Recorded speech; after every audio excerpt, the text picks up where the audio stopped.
They're Pinky and the Brain. Yes, Pinky and the Brain. One is a genius, the other's insane. Their holiday plan is to overthrow man. They're Pinky and the Brain. Tonight at the Advent Calendar House, we're doing the same thing we do every night. Watching a bunch of holiday specials. And today we're turning the mouse wheel back to 1995 to watch the Emmy-winning primetime special, A Pinky and the Brain Christmas. I'm surly pilot ex-girlfriend of a propane tank, Mike Westfall, and I have two very important guests tonight. I'm told one's a genius, the other's insane, but I haven't bothered to figure out which is which. But to add to the insanity part, they're both named Joey. So first from up in the East Coast, it's a familiar voice. It's Joey O. Hi there. Point. And from way out west, we have Joey L., the host of a podcast called the Animanicast. Welcome, Joey. Narf. That worked. Just to add to the confusion of which one's which, I don't know. Keep them guessing. Yes, thank you for inviting me to the show. I can't. This is right up my alley. I can't wait to talk about the Pinky and the Brain Christmas special. So glad you're here. So glad I can get both of you on. So as mentioned, this was an actual special as opposed to just another episode on Saturday mornings. This one aired on a Wednesday night, December 13th, 1995, on the then fledgling network, the WB. Do either of you remember watching this the night it debuted? No. I know I saw it, but I don't remember watching it specifically at night off the top of my head. You know, I remember watching Pinky and the Brain at night, but I want to say I do remember watching this, but I can't tell for certain. It's so buried in my head. It's possible, but the WB, like you said, Mike, it was such a fledgling network that I honestly don't even know if we even had the WB in the Tucson area, because it was kind of slow to roll out around the country. So I'm like, did we have it then or not? We might have. It was a very annoying time for me because I know when the WB launched, we didn't have it, and I knew that was the only place to get new Animaniacs episodes, and I was missing them, and it was distressing to me at the time when I was a teenager. But I think I might have. I'll put it that way. Maybe. There you go. I don't think I caught it that night, but I definitely saw it shortly thereafter, and this was for some reason the first TV episode I ever purchased on iTunes. Weird, just got a bunch of movies sitting on my old iTunes account, and then Pinky and the Brain Christmas just sitting by itself in the corner of the TV section. Well, it's a good purchase, I think. Indeed. And I thought we were going to talk about Michigan J. Frog. Hello, my baby. The WB. WB. That was the first time I heard him called by the name Michigan J. Frog. I don't know if they made that up for the network or if that was his name. Because I know he sang the Michigan Rag. Mm-hmm. Well, has that really got the name? That's what I always assumed. I don't know. One of life's great mysteries. Well, this special was directed by Rusty Mills, who earlier that year also directed another special for another holiday, the Tiny Toon Adventures Halloween special Night Ghoulery, which ended up being the final Tiny Toon special. I do not remember that. Never saw it. I saw that way after the fact. Didn't know it existed. So, and again, this was, I feel like Tiny Toons ended around 93, I think. They did that How I Spent My Summer Vacation, and then this came out of nowhere in 95. And I think we all just missed it because no one knew what was happening.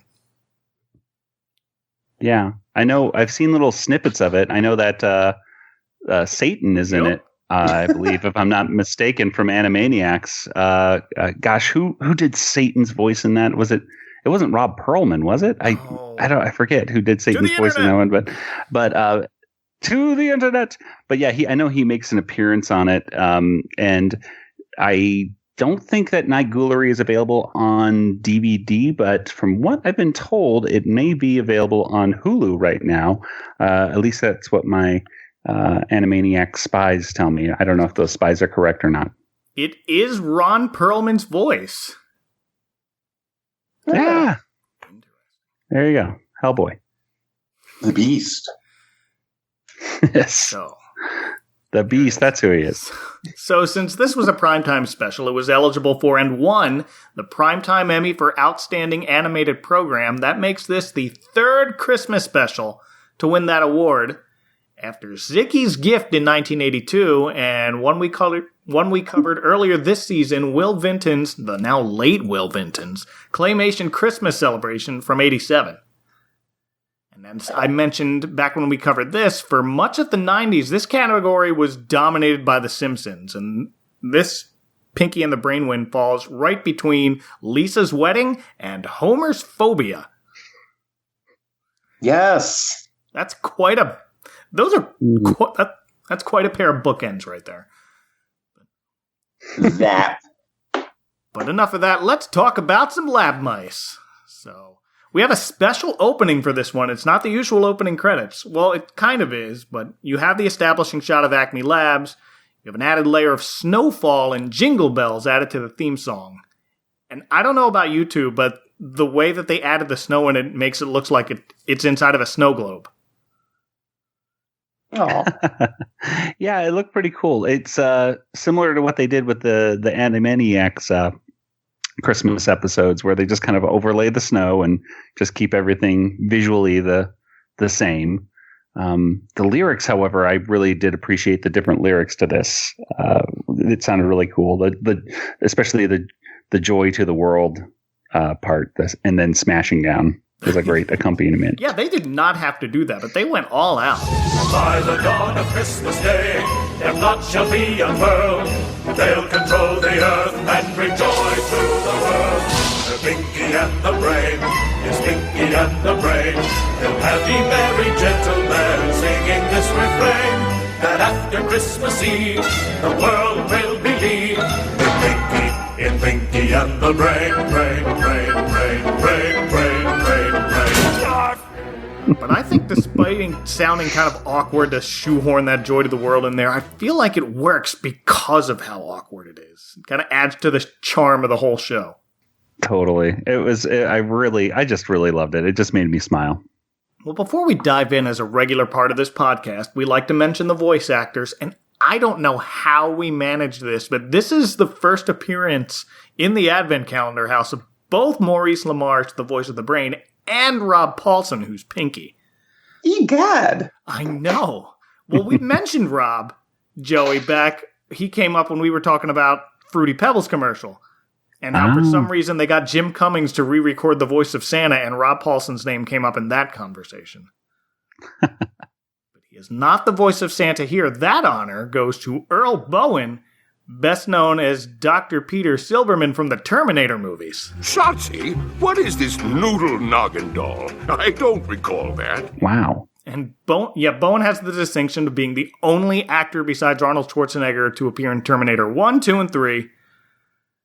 And he's done a lot of voice work. Most recently, he's the narrator in World of Warcraft, and the longtime voice of Captain LeChuck in the Monkey Island video games. Looking at his Wikipedia here, if you look at his live action credits, he's played a lot of doctors. Like, just look at it. Doctor. Oh, yeah. And 2, he was the voice of Rhino, who was one of the ventriloquist thugs on Batman animated series. Oh, wow. I must have skimmed right past that. And he played the Red Skull on the 90s Spider-Man animated series, apparently. Look at that. I don't even remember him being on Spider-Man. Red Skull was in Spider-Man? And there were a lot of episodes of that. Yeah, there were, and I missed most of them.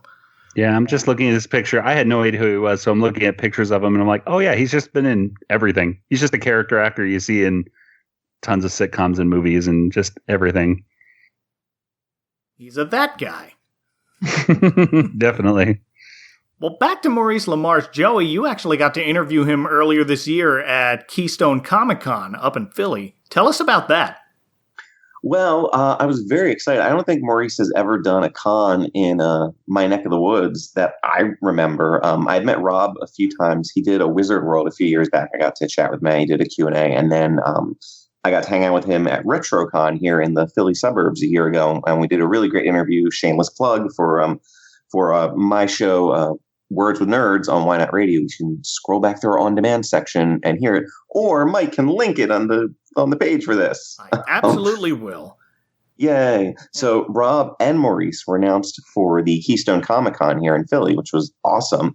So they did a panel together, a Pinky and the Brain Q&A, which was the 25th anniversary of Animaniacs as well. Yes. And they brought out a cake for them at the end of it and surprised them with a cake. But they talked, they did their shtick, and they talked about their career, and they talked about Pinky and the Brain, and they brought up this specifically as one of their favorite anythings involving Pinky and the Brain. And we have a clip that I did because I interviewed Maurice later in the day after the Q&A, again for Words with Nerds, which you can link, but we're also going to use a clip of it during this episode whenever you want to drop it in, Mike. Yeah, let's give a listen to more of that right here.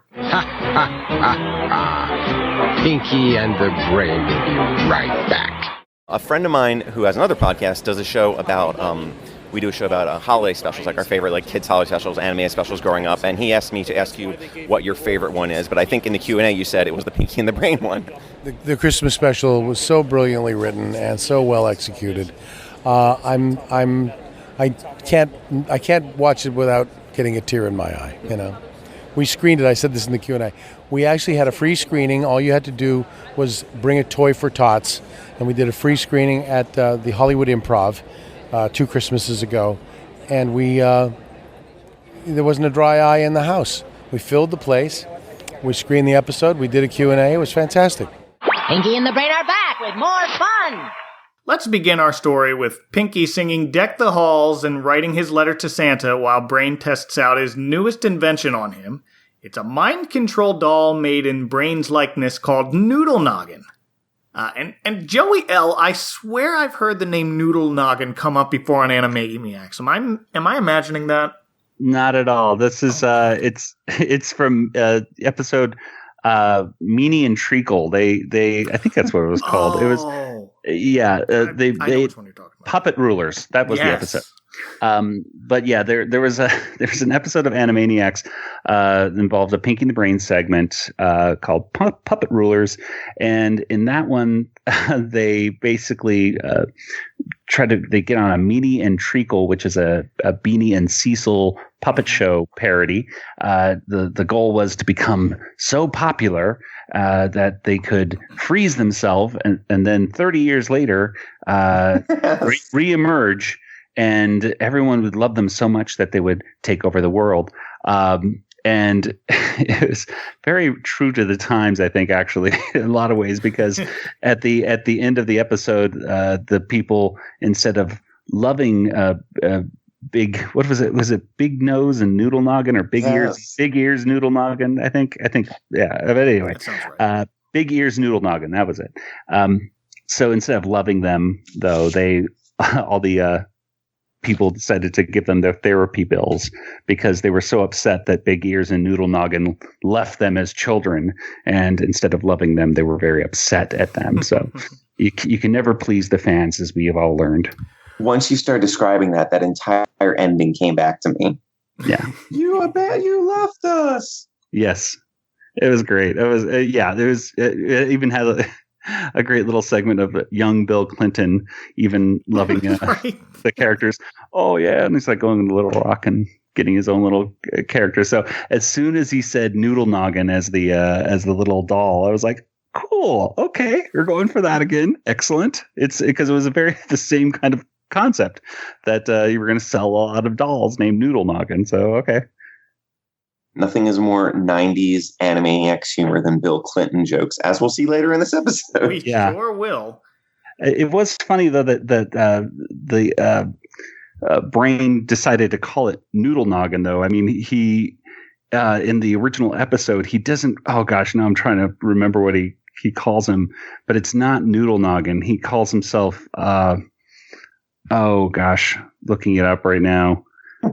It's a very gosh, give me just a moment. I can hear them in my head. Big Ears Noodle Noggin. Big Ears Noodle Noggin. Oh, I remember what it is now. It's interesting that the Brain decided to call himself or call the doll Noodle Noggin, especially because the original episode, I think he calls himself the Iconoclast or something. Yes. And so the Brain has he's embraced this moniker now. It's like, it's just too good a name to waste. Yes. And I guess in this timeline, no one remembers Noodle Noggin or ever knew him to begin with. So. Exactly. Because the way this Noodle Noggin doll works is it's hooked up to a satellite device Brain has built, which when turned on broadcasts a hypnotic signal he plans to use to deliver his suggestion to the world to make him their ruler. Interesting choice of words here. He's going to broadcast a hypnotic suggestion, not a command. Well, that's how they well, he does say command you later on, but whatever. It's a hypnotic suggestions of obeying. Because he does say I command you at the end. It's not fun if they're not on board, but that's kind of how hypnotists really work. I saw one hypnotist in my entire life. And I wasn't a volunteer, but he did make it clear to the volunteers that in no way would they lose the power to choose not to do something. He couldn't control them. His commands were suggestions. And those who were open and willing to follow them were the ones who made better volunteers. So, oh yeah, Brain seems to know ruling the world only works if everyone's on board with it. It's true. I was a hypnotist volunteer at a county fair one year. Were you? And it was great. My mom had a booth there, so I was at the county fair many times to go see this hypnotist. And this hypnotist realized very quickly that I would play along a lot, so he would pull me up on stage a lot. It helped that I was in. Yeah, you, sir, you random person. But it helped that I was in high school and in drama at the time because there was a lot of improv on stage. So I was like, okay, cool. I'll act like Kermit the Frog right now. Sure. Michael acts like Kermit the Frog without being hypnotized. Yeah, it kind of just pops up every once in a while. Well, the other big catch is that he needs to somehow mass produce 1 billion Noodle Noggin dolls, and that's when he notices an ad in the newspaper he's walking on. Elves wanted for Holiday Rush, apply North Pole. And that's when we get our classic line. Pinky, are you pondering what I'm pondering? Well, I think so, Brain, but apply North Pole to what? Oh, man. That one's one of my favorites because it's on topic to what they're talking about. Not to say that I don't love the random ones. My absolute favorite reply to the pondering question is, I think so, Brain, but me and Pippi Longstocking, well, what would the children look like? But also concerning apply North Pole to what, it shows Pinky's awareness to the rules of grammar, giving a little extra cadence to that popular theory that he's secretly the genius and the insane one. How much stock do you guys put into that theory? I never heard that one, actually. Oh, I hear it quite often. My co-host, Nathan, on the Animaniacast will quite often say that, even though we've had Tom Ruger on the show and has said that theory is pretty ridiculous. So it's I hold little stock into it, but again, it's a fun thing to debate. You could theoretically argue that the Pinky is the genius because he always is stopping the Brain's attempts to take over the world in a silly way, but really he knows what he's doing. But of course, that's not true. But whatever. It's hard to tell sometimes, though. I love the theory, and I mean, I'm fine with it not being real. But I'm not a big proponent of most fan theories. But this one, every once in a while, you'll see a little sign of holding at least some weight with little moments like this, and Pinky asking Brain later, do you really want to try to take over the world at Christmas time? And that leads to a fun flashback of a time we've never seen before. The Brain tried to play Santa only to get squashed by kids attempting to sit on his lap. So he knows enough to remind Brain of his past failings. And as we come to realize later, never falters in his support. Back to what Brain was pondering, his plan is to disguise himself and Pinky as elves and apply for the Holiday Rush positions at Santa's workshop, and get the elves to make and distribute all the Noodle Noggin dolls. So, travel accommodations to the North Pole are provided by a surly female pilot with the golden pipes of Tress MacNeille. Wait, hold up. I think you missed one of my favorite moments in that part of the episode. When Pinky does a Regis Philbin impression. Oh, that's right. That's when he's testing out Noodle Noggin. Yes. Testing out Noodle Noggin. And, who is it that he... He says, do an impersonation of William F. Buckley. That's right. And Pinky just goes, Impersonate William F. Buckley. Impersonate Regis Philbin. I'm out of control! Yes! Success! What kind of a genius is that? Doesn't know who William F. Buckley, of course, the conservative commentator. Anyway, I thought that was quite funny. I'm out of control. Which is Dana Carvey's Regis. Yes, it was like, God, you ready for this? I'm out of control. Oh my gosh, Dana Carvey's impression of Regis, and not something Regis really did. Well, because one of the other most '90s things is Regis Philbin jokes. Mm-hmm. It's not the first time Pinky's talked about Regis. No, and then. The poor statue that replaced Martin Scorsese's in the Goodfellas. Yes. Anyway, continue. Yeah. I just want to make sure we mention Regis Philbin. No, thank you. Absolutely. I'll edit around. But travel accommodations to the North Pole are provided by a surly female pilot with the golden pipes of Tress MacNeille. Mm-hmm. He's basically doing a variation of her Agnes Skinner voice here, which is on its own incredibly versatile. But I love whenever Tress MacNeille pops up anywhere because it's easy to recognize her voice now. Yeah.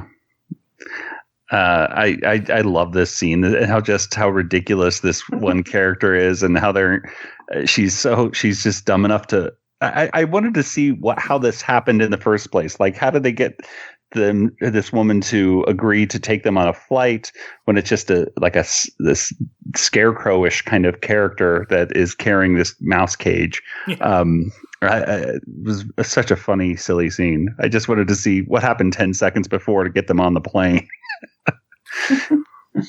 Right, you missed it. Oh, that would have been a good story by itself. But I like that they cut it out because it leaves you guessing. Yeah, exactly. And then the dummy's silence is a bittersweet reminder of a former flame, a very specific kind of flame. And I'll cut in that a bit right here, but it's just like, I had a boyfriend like you once, always thinking, real quiet. Turned out he was actually a propane tank, which explained a lot. I miss him. That I think is my... Go ahead. That's just a great gag, like almost like a throwaway gag in there.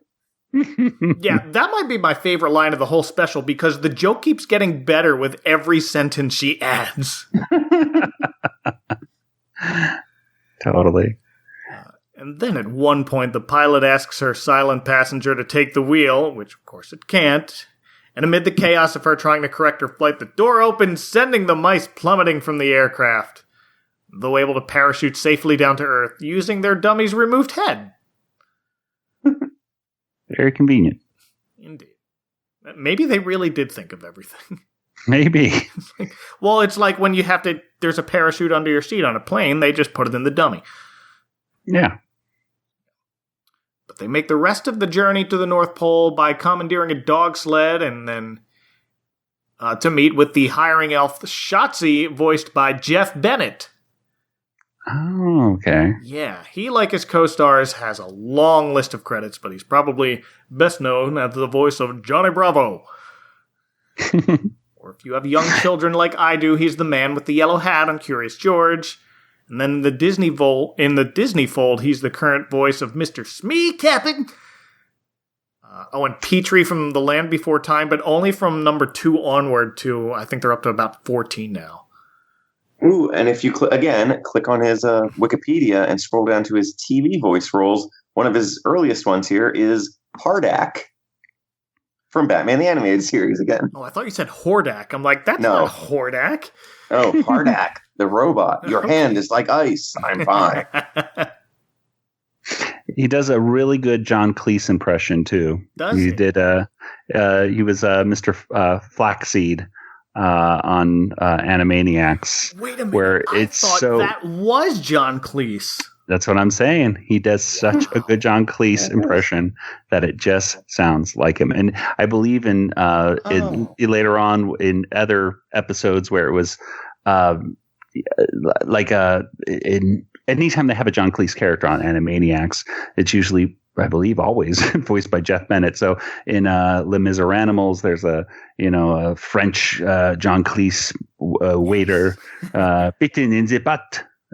Sings that song, and of course, like another one where he talks about Buckingham Palace, and it just sounds like John Cleese. As a kid, I just thought it was John Cleese, but he's awesome. Adult, I did. Also, he was Baloney. And he was Brooklyn on Gargoyles. That's what I would think of as like his most normal evils. I keep forgetting about. I think all of us collectively keep forgetting about Gargoyles, and then when it pops up, not me. It's just like, well, thanks for paying attention for us, Joey. I regularly ask, where has Avalon brought us today? I wanted to mention a joke that, if you weren't paying attention, it's very easy to miss, but as they suit up in their elf costumes, Pinky tells Brain he sort of looks like a young Sigmund Freud, for which Brain thanks him and adds, although I consider myself Jungian. Jungian. Oh, Jungian. I'm done. That's a Carl Jung joke, kids. Look him up. Yeah. Young I was a with a J. psychology major in college. There it is. Now I have forgotten everything about what makes somebody a Jungian person or Freudian person, but I do remember how to pronounce Jung because it's farther than I got. But yeah, that was a very Frasier joke. I felt like. Yes. Yeah. But Jung psychology is more analytical by nature, and that fits Brain. The joke checks out. So Shotzi hires the two new elves and, by stroke of perfect cartoon luck, assigns them to the mailroom, where Brain uses the computerized database to add Noodle Noggin to every list Santa's received. And then later, we see Santa on his treadmill, working out and looking over all the lists printed out on a neatly folded stack of dot matrix paper printer. And that might be the nerdiest thing that's ever made me feel nostalgic. All that's missing is the printer noise coming out. I forgot that. I'm sorry. I was going to say I had a bunch of my grandfather gave me a bunch of old printer paper a year ago, and it was a box full of dot matrix printer paper, along with his old Apple IIe and printer that goes along with it. So one of these days I'm going to have to get that thing up and running. I brought it all over to my school and showed it to the students to say, like, see how it used to be? This is what we had to deal with when handing in a 10-page essay. Yes. It would take 20 minutes. But you made some really great banners with those, though. Oh, yeah. Paint Shop Pro, yo. Also, Santa's exercising. Someone taught me a long time ago that no one wants a skinny Santa. Hey, yeah, well, I mean, he's got to keep it somewhere at a happy medium. Well, from Santa's perspective, all this means is that there's some hot new toy he hasn't heard of, and he instructs Shotzi to find the blueprints for this Noodle Noggin doll and have all his elves move them all to production and get ready and start building them. I enjoy seeing how different Christmas specials present the business side of Santa here. He's on the treadmill here. Sometimes he's shown as very hands-on, like he is kind of here. Others show him as playing as not knowing what's going on, but hinting that he actually does have an eye on everything. This is not one of those times. It appears here that Santa is none the wiser. Even when the two get caught by Shotzi later as actually not being elves, and then they disguise themselves as reindeer, Santa seems fine with it. Well, they do a great reindeer impression. That's why. It's true. Didn't Pinky predict early on, like, how the bureaucracy works up there? Doesn't Pinky say that all the elves type in the lists for Santa? He did. In a computer. Yeah, he was on point. Because he's a genius. I mean, he has the mind of a child, and who knows better about Santa than children? Also, somewhere around here is the Donner Party joke. Yes. Oh, I completely missed. How did I leave that out of my notes?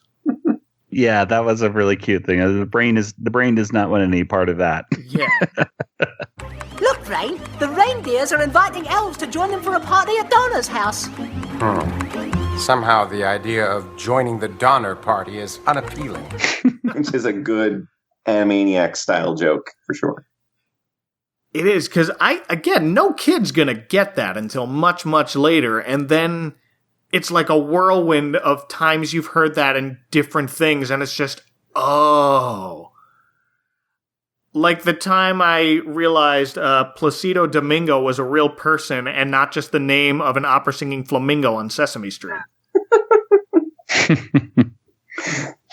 I always think of how I learned that Rosebud was the sled because of Real Ghostbusters, and I bet Maurice was the one saying it now that I think about it. Oh, I think you're right.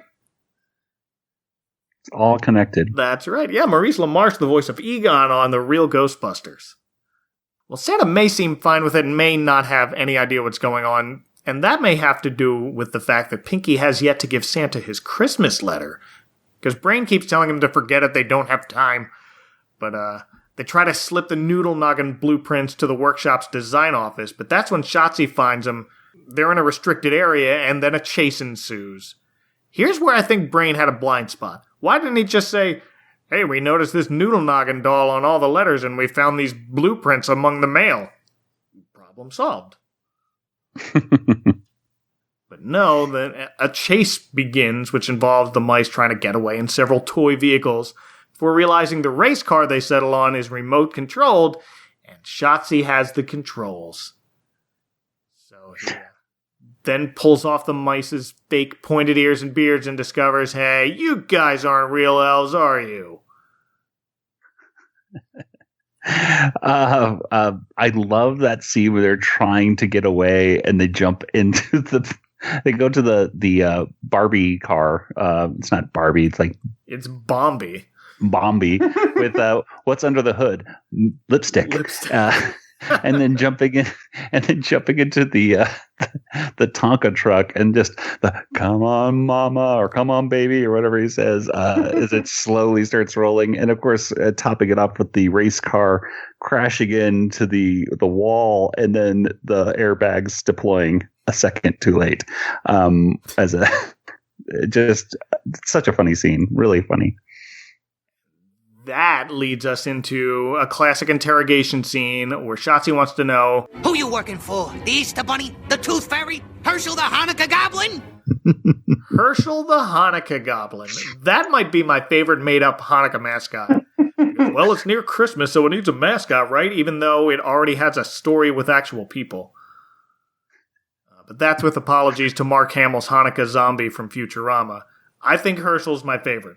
Yeah. Easily my second favorite Herschel who celebrates Hanukkah. Number one being, hey, hey! I always liked Hanukkah Harry myself growing up, but that's just that me. That was John Lovitz, right? Yes. On Saturday Night Live. Oh, and Ross Geller's Hanukkah Armadillo. Oh, yes. Let's not forget about the Hanukkah Armadillo. See, we got a top four right there.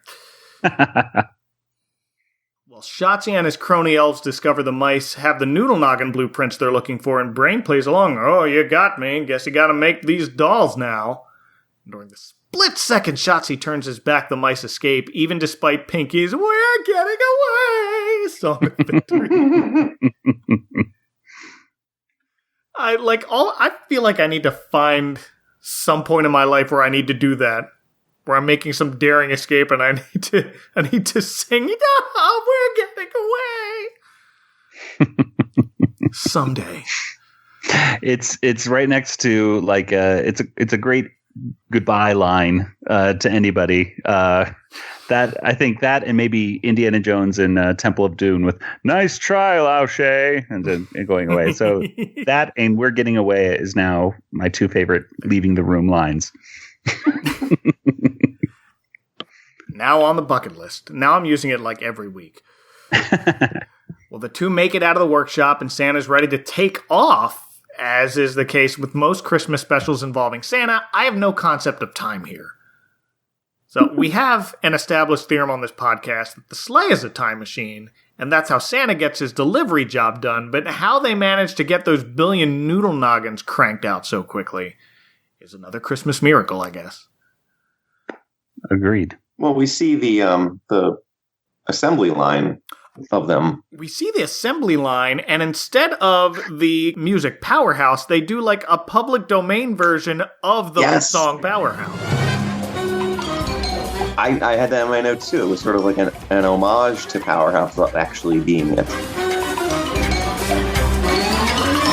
I mean, kudos to them to do their own work, but... There's also, right around this part of the episode, I really loved the renditions of the traditional holiday music because it was done with the Animaniacs style of, orchestral, what the scored Animaniacs sounds like and the type of, the orchestra they used, and they sort of applied that style to Familiar Christmas. I really liked that version of it and how it turned out. This was such an amazing stretch of time. Just the whole 90s period of the WB's real animation boom between Tiny Toons and Animaniacs and here in Pinky and the Brain. The orchestra, the music, whoever's writing that music was just on point for a long stretch. Shirley Walker? Was that who did Batman the Animated Series? We're looking it up.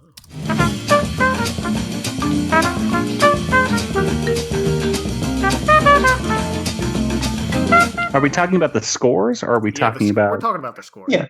Well, I think Richard Stone was doing both Animaniacs and Pinky and the Brain, I think.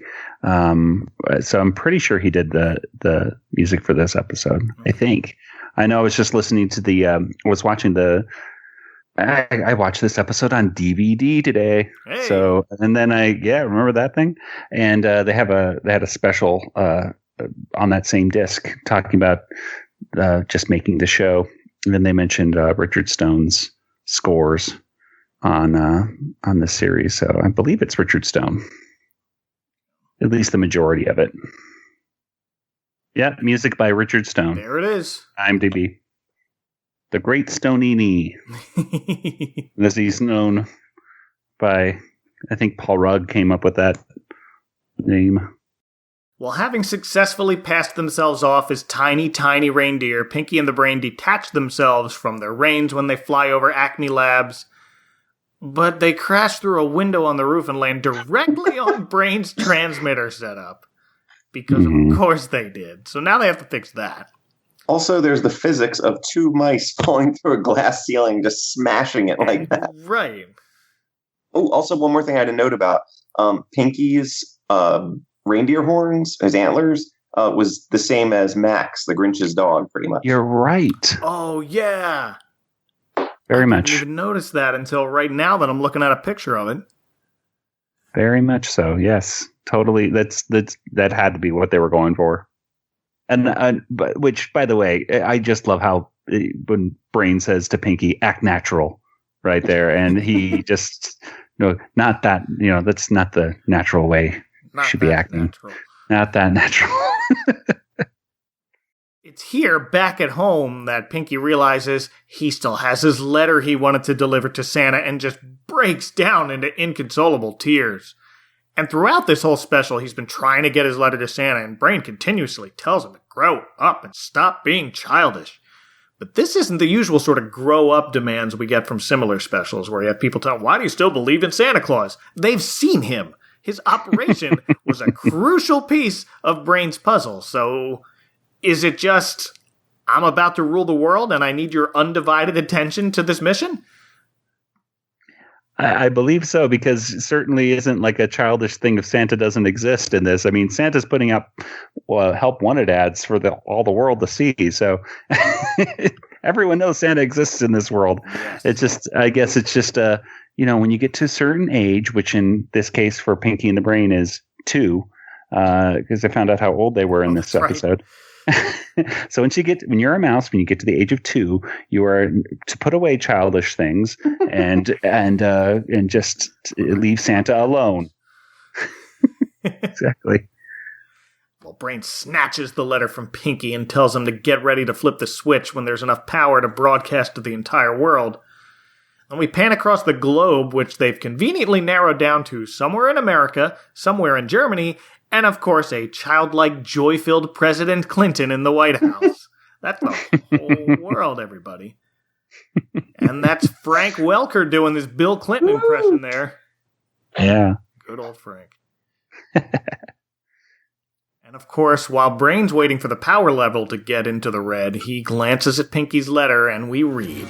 Dear Santa, hello, haha, narf. This year, Santa, I ask for nothing, but I wish to tell you about my dear friend, the Brain. He is honest and very hard-working, and only wants what's best for the world, but he gets no reward. He is only greeted with defeat. He never gives up, but I know it must be very hard. So please, take anything that you had for me and give it to my best friend in the whole world, the Brain.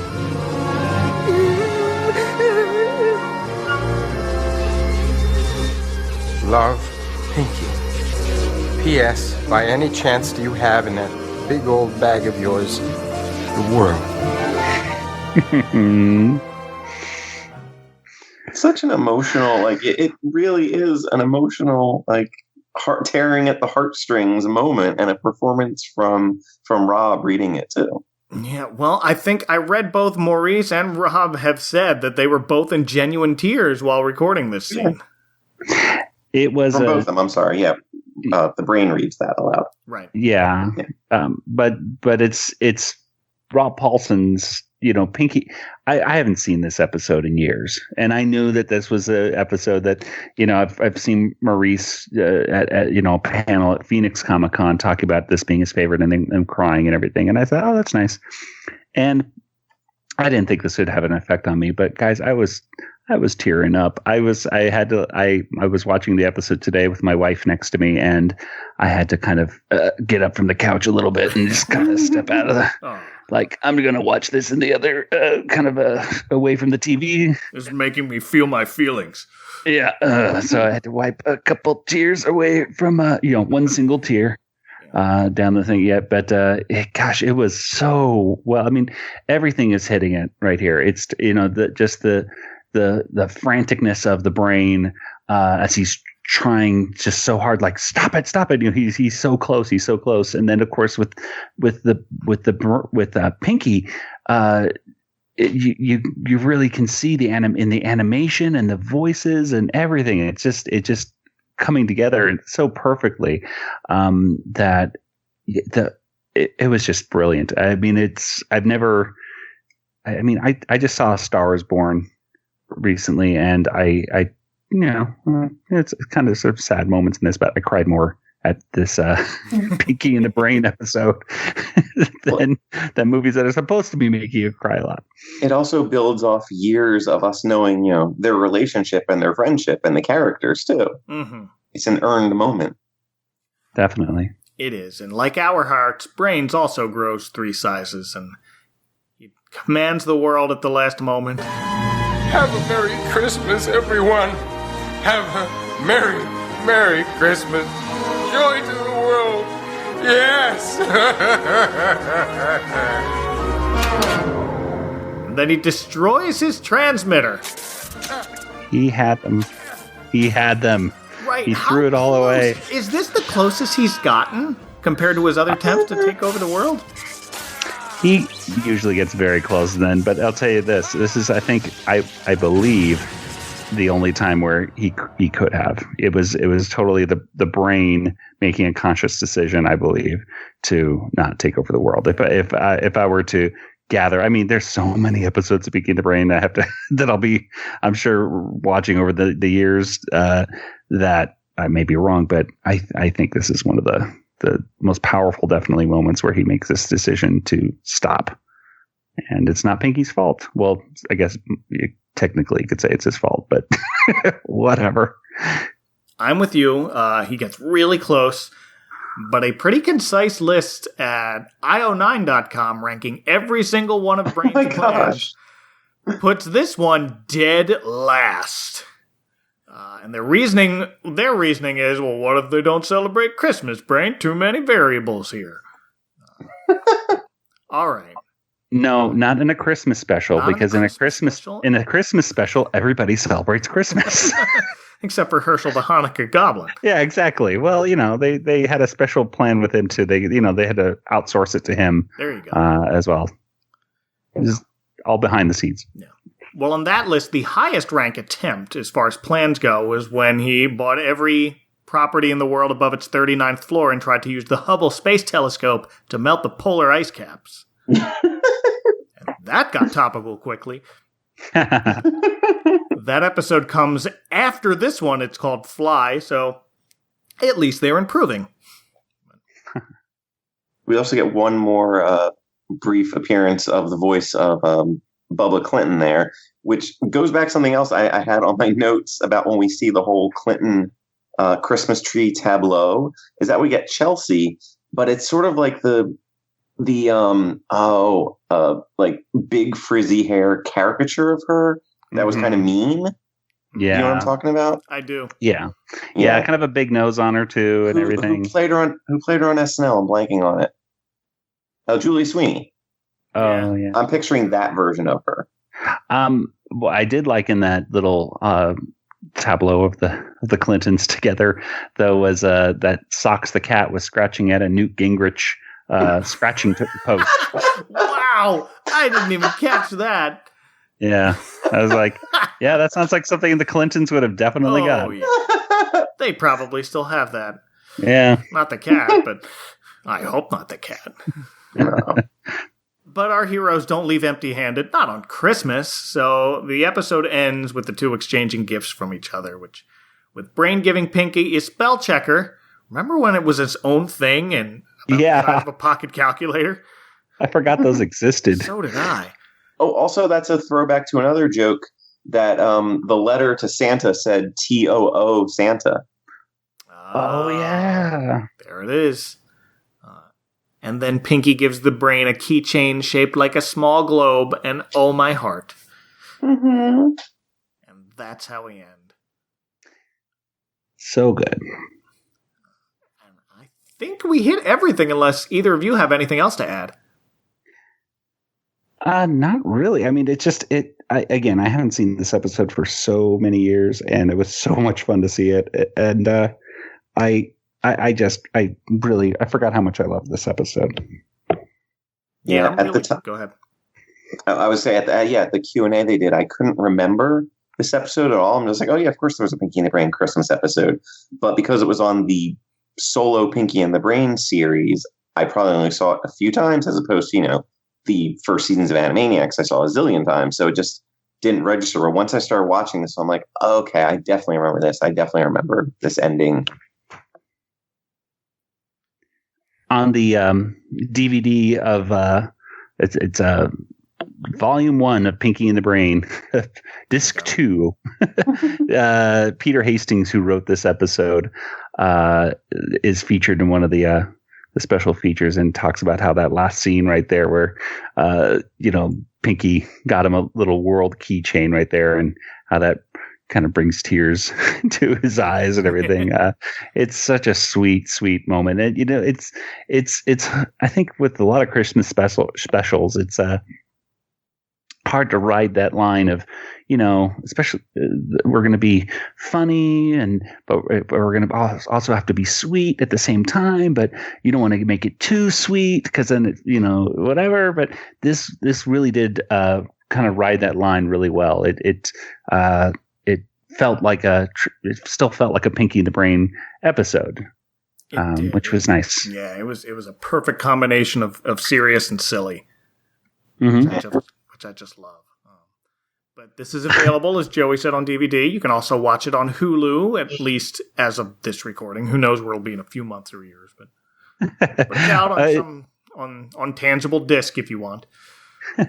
It'll probably be out for quite a while on Hulu, one would hope, because of the Animaniacs reboot is coming in 2020. So Hulu has a deal with Warner Brothers to hopefully keep those classic episodes up and streaming for a while, especially as they want to promote. If they want to promote the new series, they have to show the classic ones to hook the kids, hopefully, right? Absolutely.